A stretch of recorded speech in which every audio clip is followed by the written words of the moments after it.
Hello and welcome to the channel. My name is Annalisa and today I'm doing both the Monsterathon tag and my TBR. These are really easy challenges to combine because the tag is just to give a recommendation for each prompt, and so I'll go through the prompts and tell you what I'm going to read for them and then a book that I have already read. Also, yes, you can look forward to me being really extra for the entire month of September.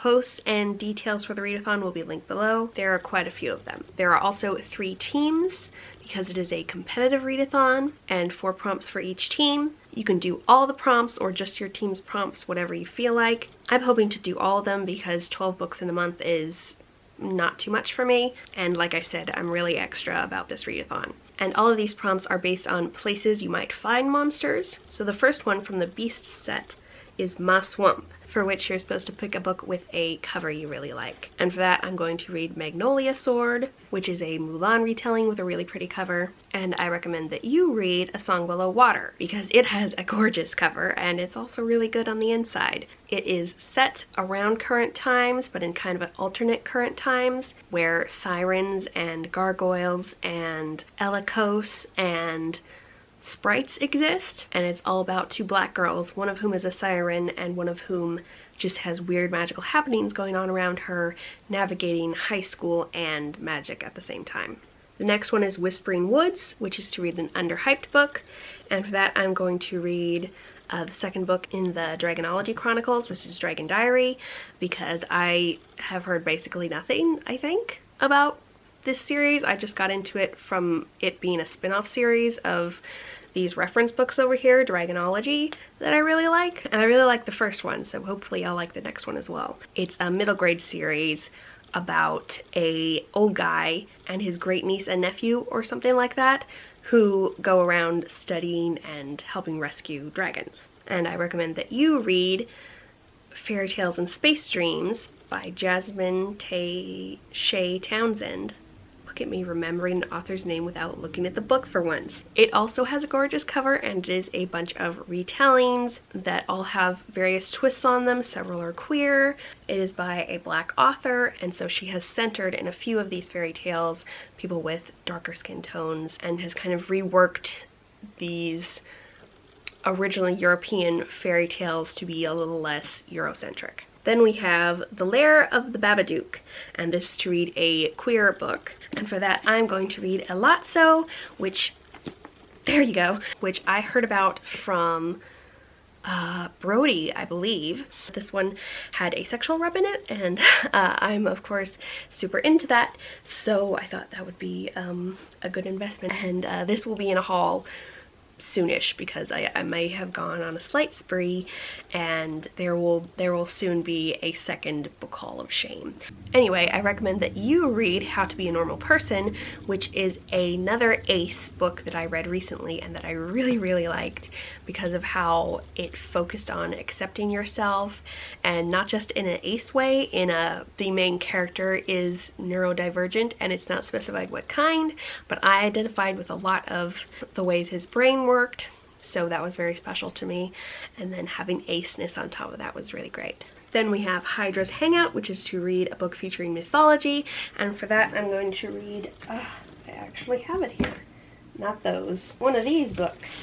I still have these because though my library has opened up to check out physical books, they haven't opened up their returning quite yet, so I still have these, and I'm hopefully going to finish this series during the Monsterathon because they are fairly big text on the page, so it's a good way to rack up pages because part of the competitiveness of this readathon is page count, so middle grades are good for that. And the reason I have these, they don't fit any of the prompts, but they do have a lot of monster type stuff going on, and they're manga, so I'm going to try to read as many of these as possible also during the Monsterathon because I have watched this anime and really loved it, so I'm excited to get the full story. But anyway, one that I recommend for you with mythology is Trail of Lightning, which has mythology from the Navajo tribe or the Dinata people. This is by Rebecca Roanhorse, who has swiftly jumped to the top of my list of favorite authors, specifically because of this book and its sequel. The third one is coming out in 2021, I believe, and it is about a monster hunter lady who lives in a post-apocalyptic world where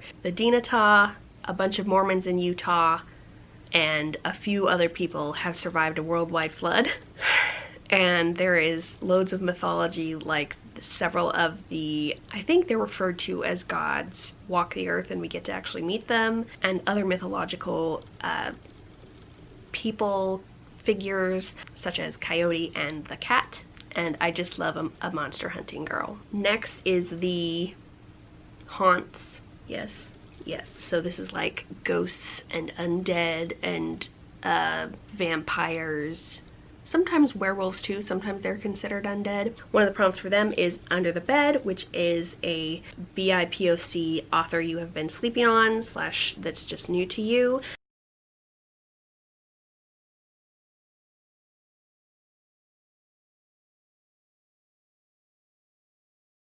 And for you, I recommend, if you haven't read Yoon Holly, I highly recommend Dragon Pearl. And I am very excited to read more books by him because I loved it. And I have also heard that Nine Fox Gambit, which is by him, is very good. Plus he's autistic, so I'm like, yes, this is an author I want to read more of. Okay, next prompt is Neighbor's House. And this is to have a friend pick a book for you, which I haven't yet done.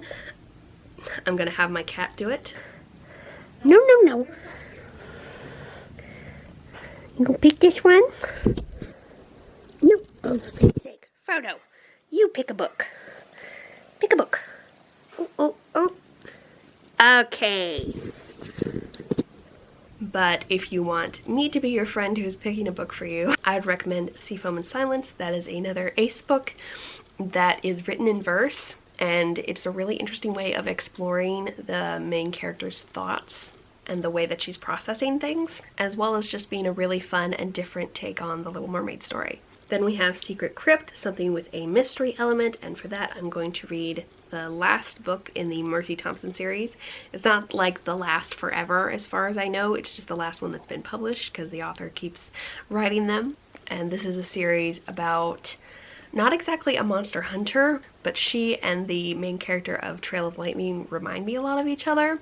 Mercy Thompson interacts with supernatural creatures a lot, and it is set in an alternate current day, kind of like A Song Below Water, where some magical creatures are out to the public and the government, and she is good friends with a werewolf pack, and she's also good friends with a vampire, and sometimes these two groups don't get along very well. And then there's all sorts of other supernatural creatures who go in and out of town who are just causing trouble all the time, and so she has to figure out which supernatural creatures are causing trouble in each book and for what reason and how to stop them. So I really like the mystery element there, and I would like to recommend to you Parasol Protectorate, which is a series, the first of which is Soulless, and this is another lady who's friends with a werewolf pack and also with a vampire. And in these books, supernatural creatures also go around causing trouble mysteriously, secretly, and she has to figure out what's going on and stop them. And then A Moment of Peace is to read a comfort read, and for that I'm thinking of either restarting the Mercy Thompson series or reading the final book in a romance quartet, which the first one of which was about an autistic hero. It's called The Madness of Lord Ian Mackenzie, and I really like that one. I like the next ones less. I've read the next two, and I might read the fourth one for a comfort read because I think that one's gonna be really sweet. And then for you, a comfort read I would recommend is Saving Sailor, which is an odd book, but is a well, not a contemporary, I guess it's set in like the 60s actually, but it is about a 10-year-old girl and her adventures and misadventures on a little island somewhere in America. I've forgotten where. I feel like it's in Idaho or something. She has a big family who is at least half Italian, but has been living in the States for a couple generations, I think. They're just a very strange family with lots of stuff going on, and it's about not really a coming of age story because she's only 10, but it's just very wholesome and sweet and has a lot of familial love themes with, you know, difficulty with your family. Then The Conspiracies is the last group, which is like aliens, mutants, secret stuff that the government hides. and basically all the other monsters that don't fit into the haunts or the beasts. Beasts is relatively self-explanatory. I think it's anybody with animal or plant characteristics, monsters with those. But anyway, the first one is Area 51, which is to read a book with mutants or aliens, and I plan on reading The Long Way to a Small Angry Planet, which was recommended by someone else doing this tag, which I think was Kate from Chapter Kate, one of the hosts. And so I recommend Space Opera, which is behind me, and which is a really wonderful book by Catherine M. Valente, one of my favorite authors. And it is queer and also generally very strange. We follow two timelines, one in the present and one in the past, where we find out all the things that went wrong to screw up the characters who we're now following in the present. And there's this competition where Earth has to do a musical presentation and compete against a bunch of aliens to prove that we're sentient. And so it's a very strange book, but it has lots of really interesting aliens, and I really enjoyed it. Then we have The Rearview Mirror, which is to read an indie book. And so for that, I'm planning on reading Tainted Moonlight, which is another book that hasn't gone back to the library yet and is a werewolf story without the whole alpha thing going on. And I would recommend the Elven Alliance series, which currently has 2 books. The third one is coming out, I can't remember if it's in October or next year. I feel like it's October. But it is a little romance series about an elf and a human marrying for alliance purposes, and I liked it a lot, despite the prose being not great. Then Upside Down is to read a retelling, for which I'm going to read Goose Girl, which is something that I had meant to read for the middle grade magic readathon, but that I didn't get to. And I was going to recommend A Blade So Black, but Chapter Kate already did that, so I do second her recommendation. But I also have a huge thing for Beauty and the Beast retellings, and this is one of them. My favorite, actually, Heart's Blood by Juliette Marillier, and it is Beauty and the Beast, where the ugliness of the Beast character is not part of the curse, and where the curse mostly involves ghosts.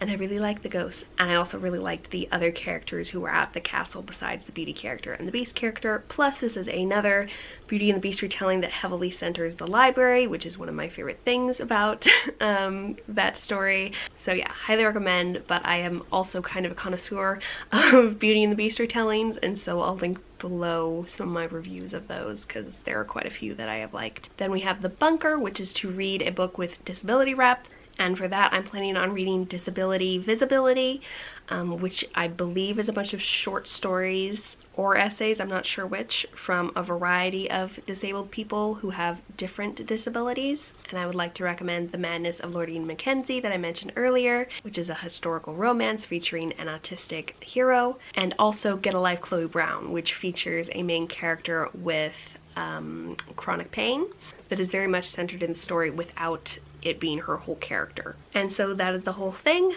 Also, this pendant is one that I made myself, and it is available on my store envy link below. Gotta get that self-promo in, and I look forward to actually reading these books and hearing about all of your reads for the Monsterathon, as well as anything else you might be reading in September. Thank you so much for watching, and I'll see you in the next video. Bye!